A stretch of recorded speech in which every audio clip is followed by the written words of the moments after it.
Boa tarde, pessoal. Meu nome é Marcos Buzon, sou CEO da Hards e bem-vindos ao primeiro keynote dessa quarta-feira, dia 21 de outubro.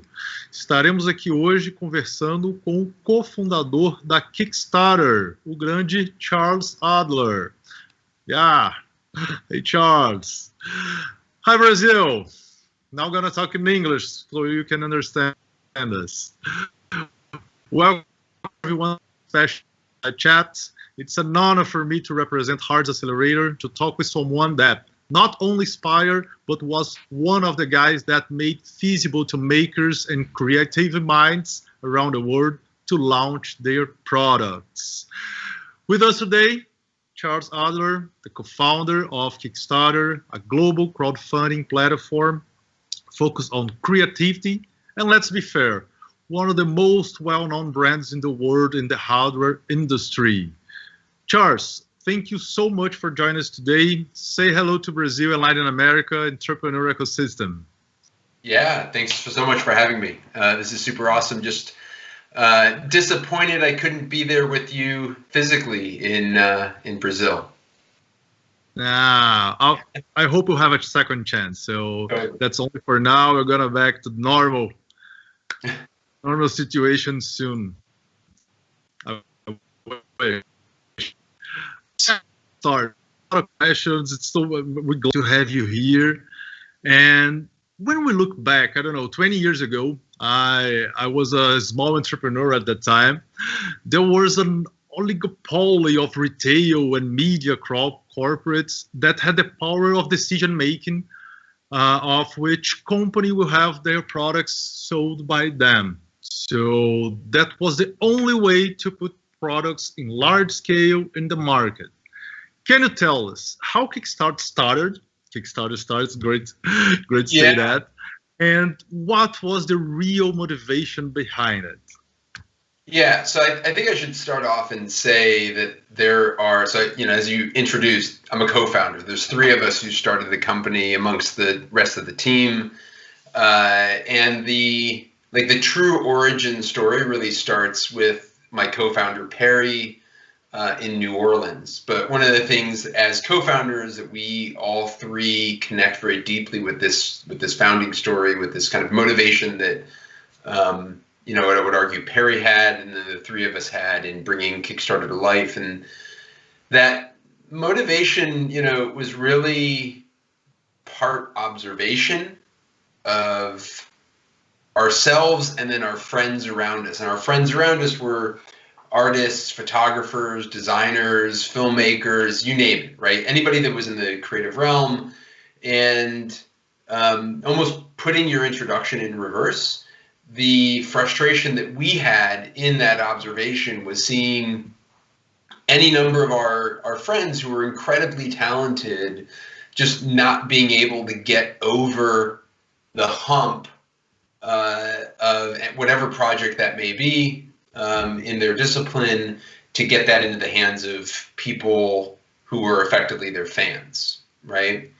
And one of the biggest gaps was just access to capital and arguably access to community. And so Kickstarter effectively kind of melds both of those two things together, basically leveraging your community and the capital within that community to get your project started.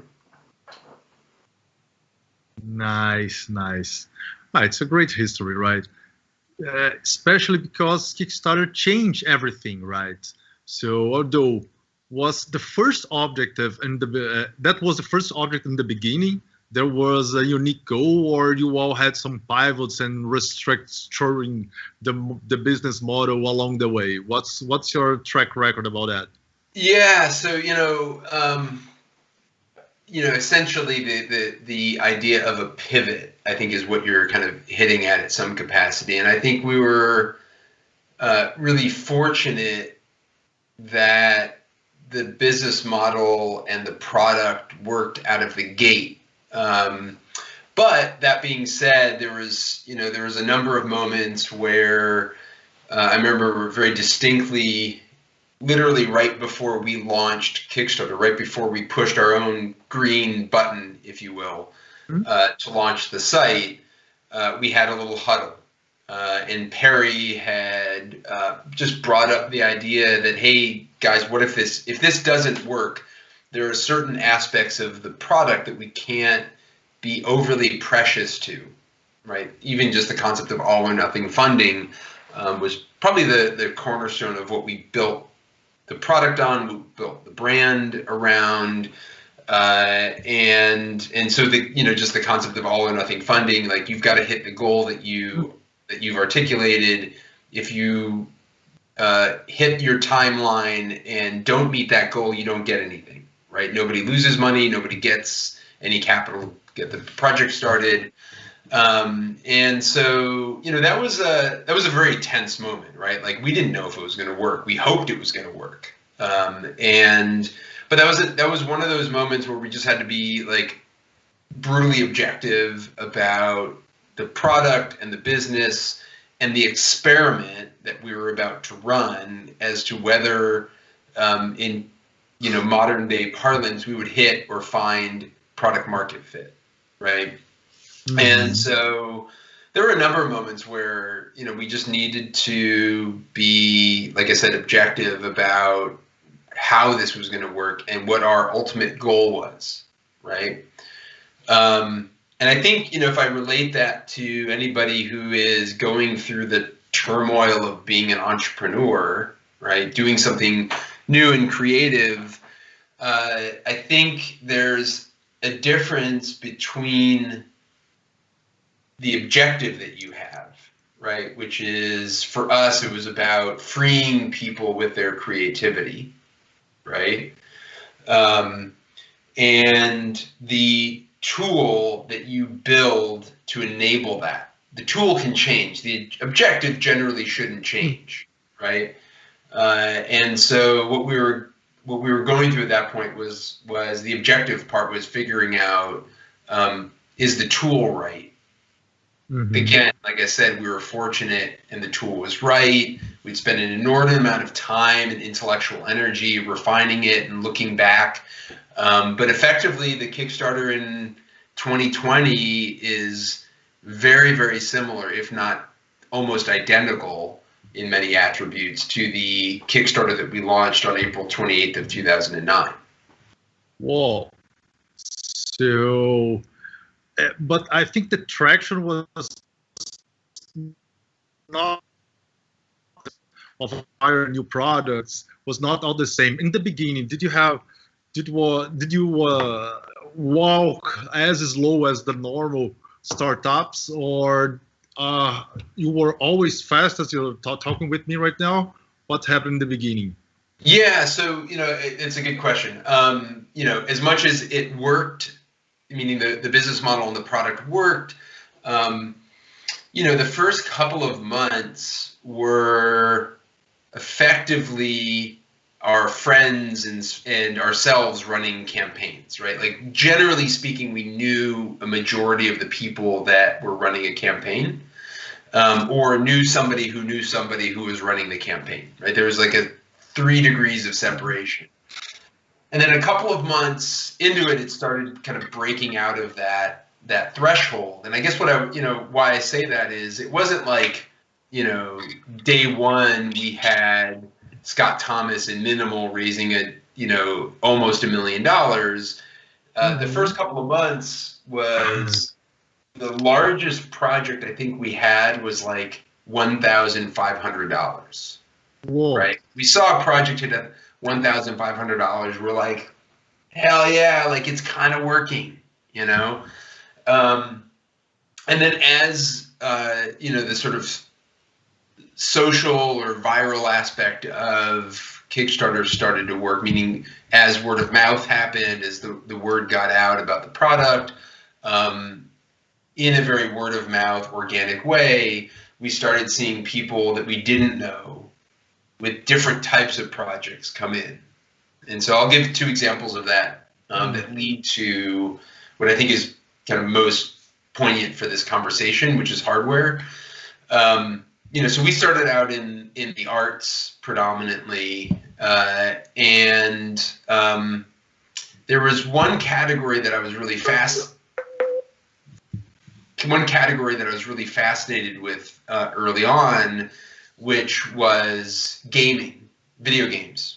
And it wasn't a category that I don't think we'd ever talked about video games in the pre-launch days of Kickstarter. Never really popped into our mind. Like Perry, Yancey, and I, all three of us, and our developers, Lance, and so forth, we all played video games a lot, but we never had any connection to video game development per se. But there started to be some conversation in the ecosystem of video games, and because a number of people had started using Kickstarter to fund their indie video game, which was amazing. I was like, oh, here's another category that we hadn't thought of. And I say that in that way because our growth from a category perspective was always organic. And that speaks to video games, that speaks to comic books, that speaks at some capacity to book publishing, which is huge, to community gardens and other civic projects, into consumer packaged goods or consumables, right? Which then gets into electronics and hardware. So it was a really organic process, no need for a pivot, going back to that point. And maybe somewhat poetically, I'm living in Chicago now. So the company is based in New York, but I live in Chicago. And the very first product design project came out of Chicago by a guy named Creighton Berman. And it was a simple salt and pepper dispenser called Pinch. And it was that little project, a little ceramic object, that eventually led to other products getting launched, which then led to, effectively, why we're talking today. Nice.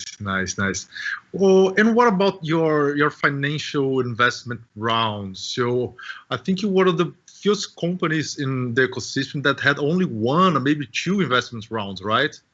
Yeah, we had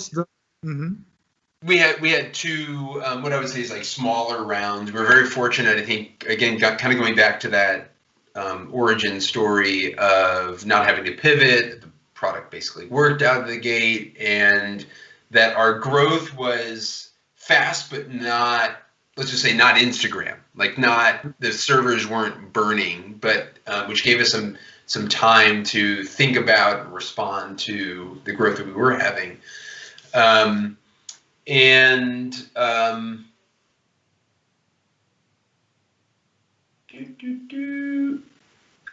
Funding rounds. So, we were fortunate, I think, in two ways. One, we started seeing revenue very early on, right? Which gave us access to capital. And we thought really hard about whether we should, just keep going with the angel investment that we had and effectively bootstrap the rest of the way, or take on a sort of institutional round, if you will. So we opted for the institutional round, and in total we did two rounds of $5 million, total $10 million raised, and that to date has been it. Nice. Great history. Almost bootstrapping. Bootstrapping. And man, what a huge impact, right? So as in December of 2019, Kickstarter has received more than 4.6 billion in pledges from 17.2 million bakers to fund 4,005 projects.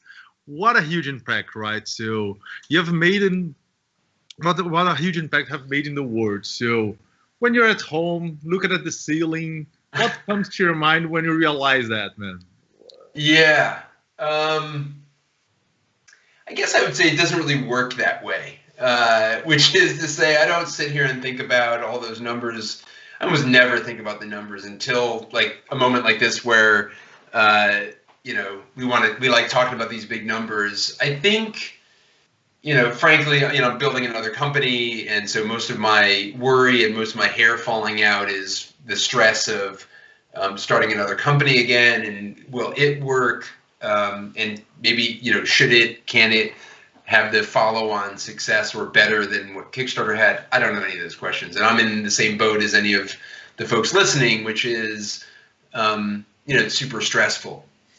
But I think that, maybe to what you're looking for in that question, there's plenty of moments where I get to meet people that have funded their campaign for their project, whether it be, something more commercial or something more personal.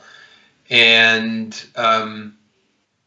I think there's like the person, like the intimate, like I feel very fortunate to be able to know that what I put my energy into, what I used my hands for, helped people in the way that I had imagined it would help them.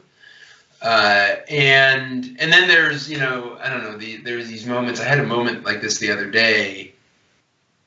On Saturday, I'm riding my bike, and I see a T-shirt in the person riding their bike ahead of me, or running ahead of me, and it was Pipeworks Brewing, which is a local beer brewery here in Chicago, which ran a Kickstarter campaign early on in their start as a brewery.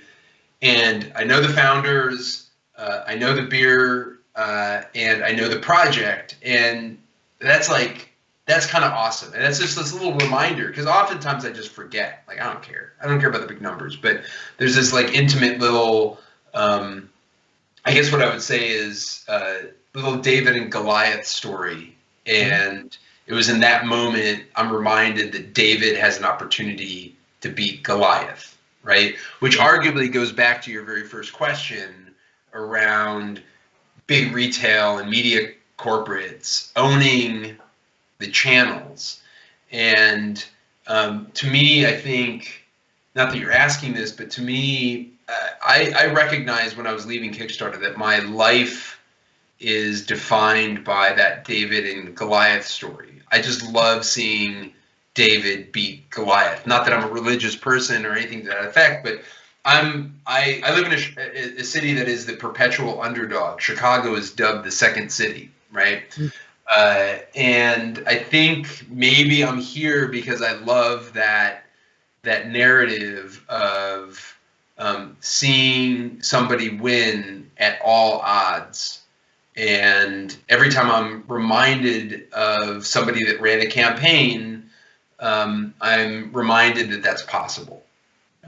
So, maybe more personal in that respect. I certainly don't sit here and look at the ceiling and go, gosh, we're awesome. Yeah. Would help a lot of guys to play against the statistics, right? So yeah. A lot of products that wouldn't have any chance to go to the market, and of course you help them a lot. I think they're really glad for the existence of Kickstarter. So let's talk about the future. That's nice also. You told in an interview years ago that the future of work is far more distributed, and the technology is part of that narrative. And also, technology both helps and hinders creativity. It's a matter of having control over technology and not let it having control over you. As a designer, and I'm a designer too, I'm a product designer, how do you imagine the future of design, graphic of product, and manufacturing? So who will play a role as the new Kickstarter and the hardware startups journey in the next 5, 10, maybe 15 years from now? Yeah. What do you think? So maybe I'll give a little bit of a backstory to where my thinking comes from in terms of distributed workforce and its relationship to the quote unquote future of work, right? So I went to school for mechanical engineering and dropped out, followed my path into software development and the internet back in '96, I think. My first job was as a designer developer in basically a consulting firm, effectively, right? And my entire life livelihood and work life was spent on a plane in different countries for different clients in different cities, working with those clients while I was in Chicago or on an airplane or in some city, and working with my team members in the same way, right? And so the interesting thing is, I think the future is always very visible if you dig back in the past. And so I say that in that I've been effectively, as many people have been, living in what we now call the future of work as distributed for a long time. But we've been living in kind of like this transition hybrid world where we still centralize workforce, right? Consulting firms, technology firms still have offices where they bring people and they hire people within a certain radius of that city. But the irony is, more often than not in that profession, they're on an airplane. They're not in the office, right? And so I think that is like a little bit of a nod towards kind of leaving the nest and being distributed, which then leads to being able to hire people and allow them to live where they want to live, right? And I find that to be really interesting, really compelling, as that relates to, I guess, hardware and the future of manufacturing. Let's just use the example of the MakerBot or any 3D printer, right? And I look at literally the aesthetic of the first MakerBot, right, looked like the first Apple computer, right, which was effectively a home computer, a DIY computer, right? It looked goofy. It wasn't marketable, right? Other than a few like super fans, like hyper nerdy people that like wanted to get into computing, or in this case wanted to get into 3D printing because they're a product designer or they're a maker or they're whatever, right? And so you take that story a step further, and once it becomes a commercial product, which it is now, right? It looks cool, but it can't do that many things, right? Just like back in the 80s, my dot matrix printer. I mean, it's almost ironic in that my dot matrix printer, if anybody's old enough to remember dot matrix printers, you can probably find them in thrift stores or museums at this point. But more often than not, they would jam up, and the fidelity was always terrible, right?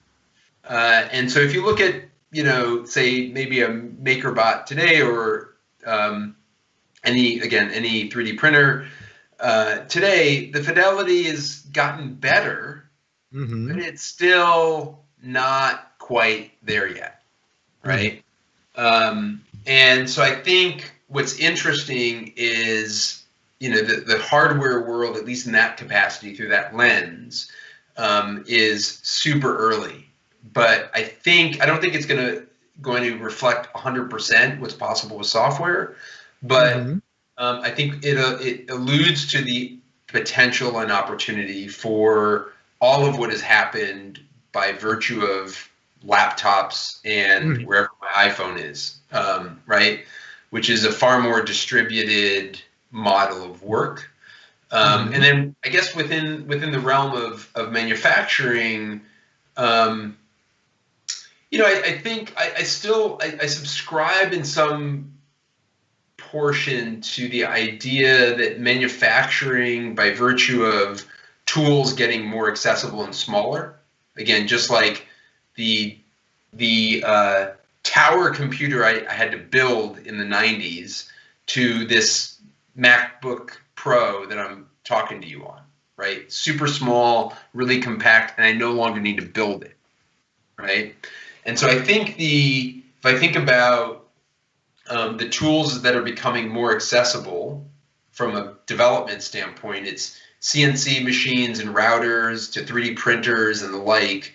And we're already seeing like fringe examples of this, that manufacturing is almost going back to blacksmithing in Mm-hmm. some capacity, where Johnny or Jessica can have a garage, right, or a barn full of automated equipment that they run, and they're a mini factory. They're a like low MOQ factory, right? Their efficiency is higher than the blacksmith and the craftsman at that point, but they're smaller and they have a much more intimate relationship with the designer or the person that's building the product. And then there will always be the Foxcons and the massive massive scale opportunities. But I think that the realm of opportunity is kind of bringing what the personal computer has done into the manufacturing realm. And I find that narrative to be compelling, and you see little examples of that year after year. Nice. That's a great view of the future. And of course, we are in this terrible scenario that we live in the field the last month. So I think everything that you said will catalyze that, and of course, we'll have more distributed, more the traditional cluster, the industrial cluster will not exist anymore. Of course, they will distribute around the globe, and that's great for manufacturers. That's great for product designers. And let's talk about your future now. So, in a live entrepreneur, after a success like yours, so tell us, how was the next day just after leaving Kickstarter? What are you doing now? What are your plans for the future? Tell us something about you so we can inspire a little bit because of your success.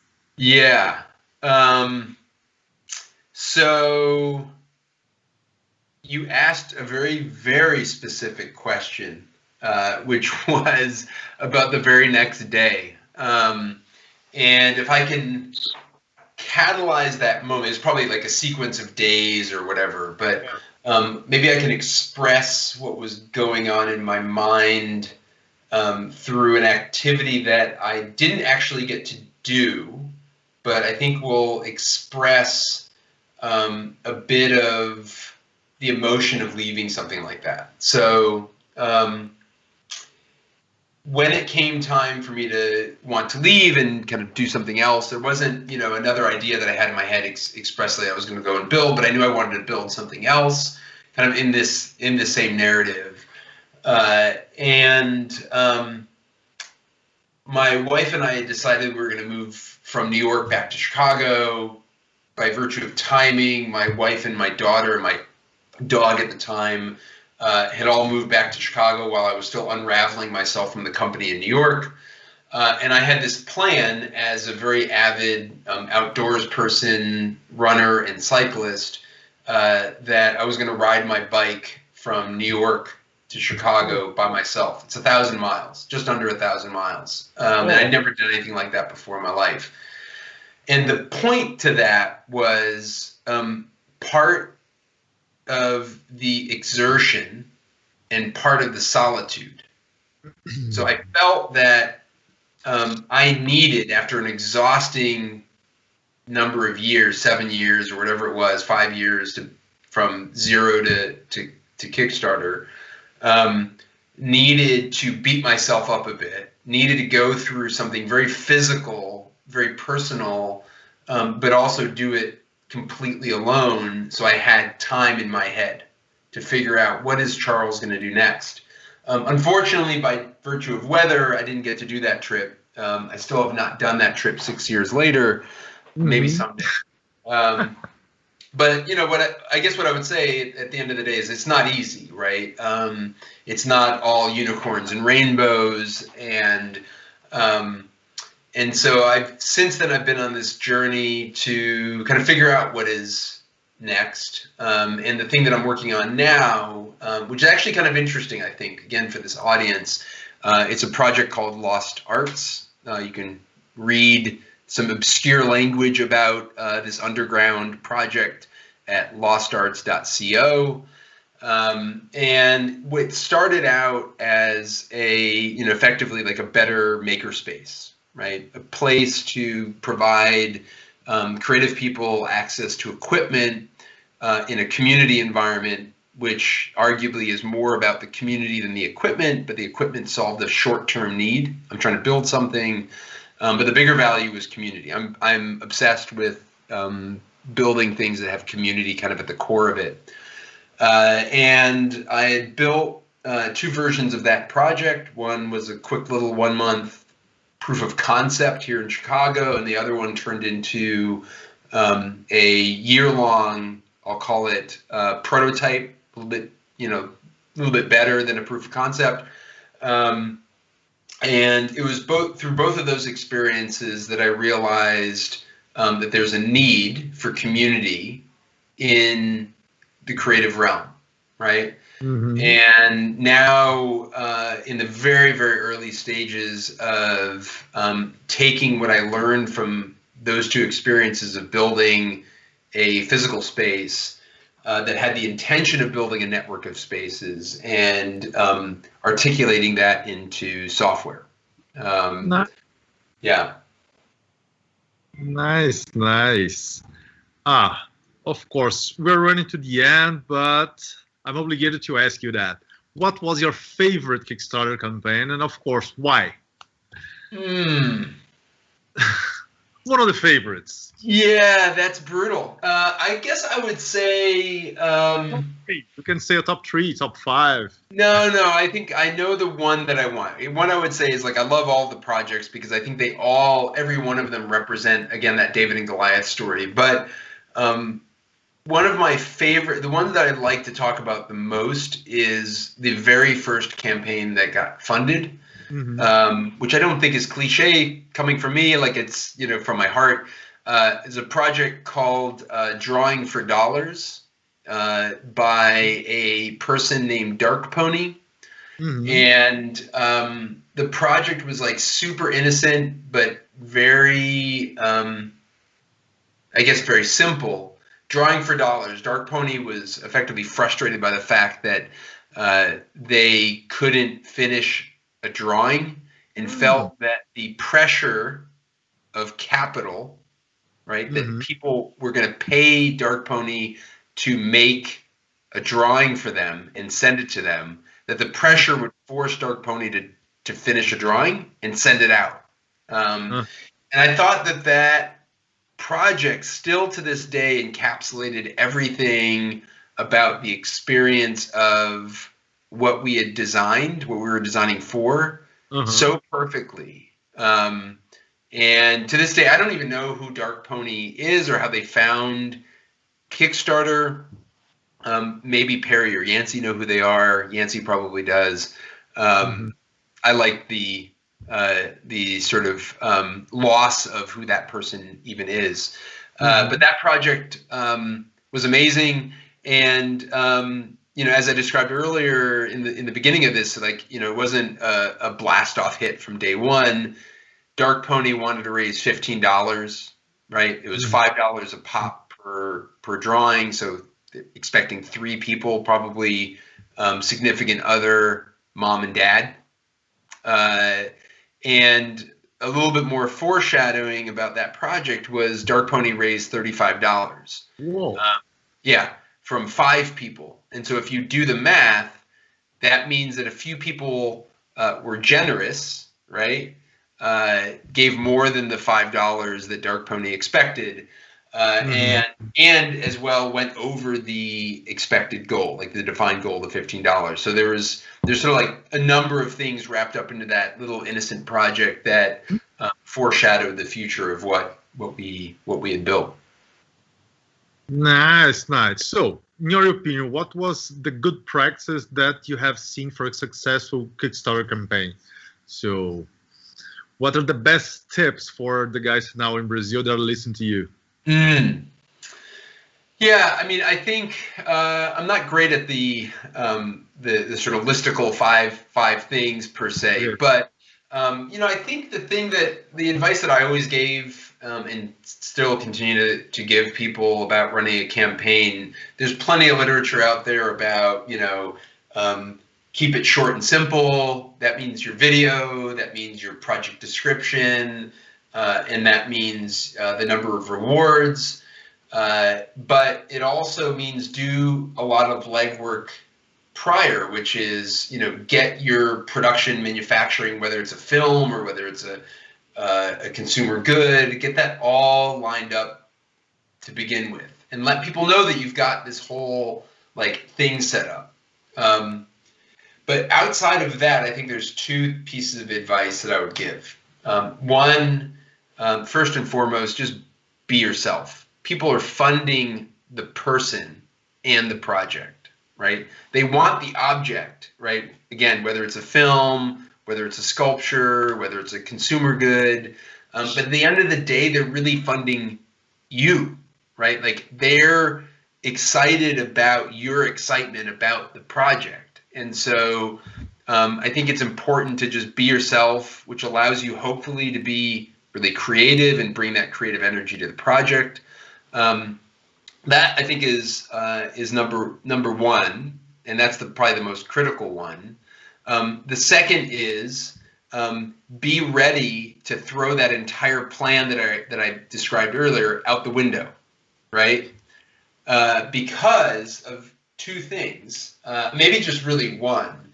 If you're fortunate enough to have epic success, right? Like Scott Wilson from Minimal, who ran what was supposed to be, I think, a $10,000 or $15,000 project to build a prototype that raised $948,000, just short of $1 million. The plan that Scott and his team had when they launched the campaign had to get thrown out the window, right? Manufacturing was at a much different scale when they were at the end of the campaign than when they started with their original expectation. And so being super flexible and mindful of the fact that things don't always go as planned with anything new is critically important. Great. Charles, what a chat. Great insights, great history that you have. So we're glad to have you here.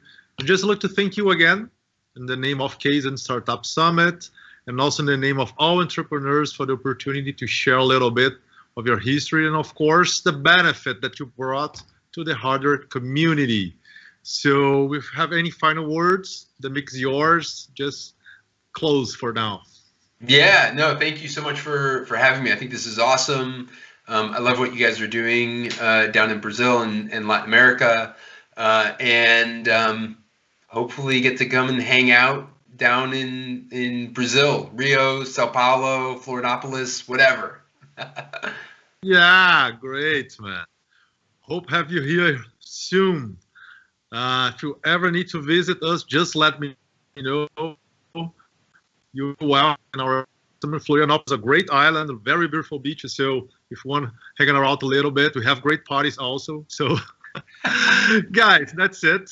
Case and Startup Summit's awesome this year. Hope you all like it. See you guys. Now and in Portuguese. Caros, muito obrigado pela atenção de vocês. Tivemos aqui o Charles Adler, cofundador do Kickstarter. E é isso aí. Continuem ligados aí no Case Startup Summit. Abração.